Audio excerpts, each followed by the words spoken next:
Rabbi Chaim of Rome Shishok was known for telling the following story. I once went to see hell, and the sight was horrifying. Row after row of tables were laden with platters of sumptuous food. Yet, the people seated around the tables were pale and emaciated, moaning with hunger. As I came closer, I understood their predicament. Every person held a full spoon, but their arms were splinted with wooden slats, so they could not bend either elbow to bring the food to their mouths. It broke my heart to hear the tortured groans of these poor people, as they held their food so near but could not consume it. Next, I went to visit heaven. I was surprised to see the same setting I'd witnessed in hell. Row after row of tables laden with food.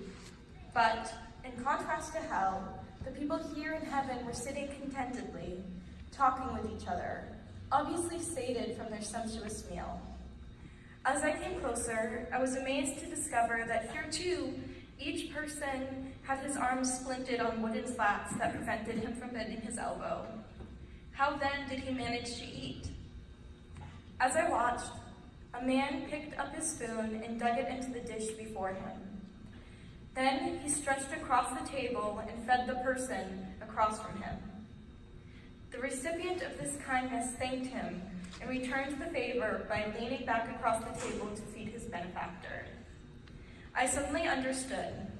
Heaven and hell offer the same circumstances and conditions. The critical difference lies in the way the people treat each other. This parable serves as an incredibly important lesson about how imperative it is to help your fellow humans. This can then be boiled down further to illustrate the importance of community. We talk a lot about community here at Juniata. In fact, when I give tours and I'm asked what my favorite thing about Juniata is, my answer is our community. How we help each other out. How it's safe to leave our backpacks strewn around campus. And how we throw down our phones and keys on the tables in Baker to save our seats and know that nothing will be taken. As much as I love our community, I have had an incredibly difficult time finding a Jewish one here.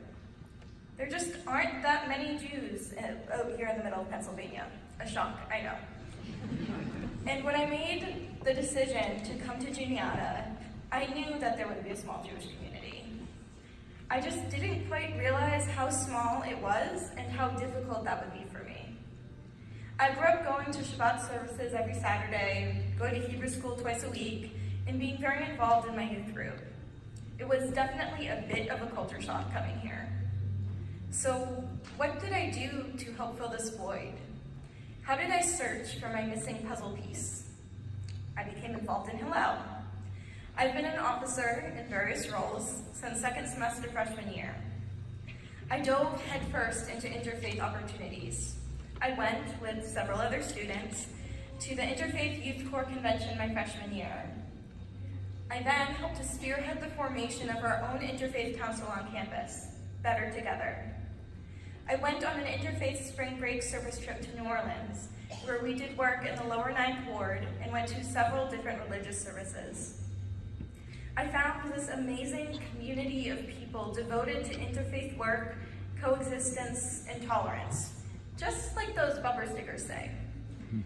I've realized recently that while it may not have been the community I was looking for, it is one I needed just as much, even if I didn't know that at the time. It fit into me like a jigsaw piece I didn't even know I was missing. It doesn't matter who is sitting across from you, the table from you. Jew, Christian, Muslim, Hindu, Buddhist, atheist, or any other faith or non-faith group. What matters is that you are there to feed them with your spoon when neither of you can bend your arms.